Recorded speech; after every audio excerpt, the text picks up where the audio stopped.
sao để lên kế hoạch, học làm sao để tìm kiếm khách hàng và làm sao để làm phát triển công ty. Tôi thật sự vỡ ra rất nhiều thứ và tôi xin cảm ơn anh Tiên và các cộng sự coach và tất cả các bạn đã cùng nhau học và chia sẻ rất nhiều điều thú vị. Vậy lại trong cái khóa học này, tâm đắc nhất của em đó là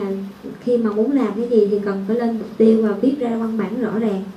Chẳng những nó giúp ích được cho công việc của mình mà những cái việc cá nhân hay là những việc gia đình của mình cũng có thể vận dụng được. Thì sau cái buổi học này nó làm cho mình một cái sự tự tin hơn, và mình tin, đặc biệt là đến cái slide mà về tiền, làm cho nung nấu cái sự khao khát kiếm tiền và làm giàu cho doanh nghiệp mình hơn.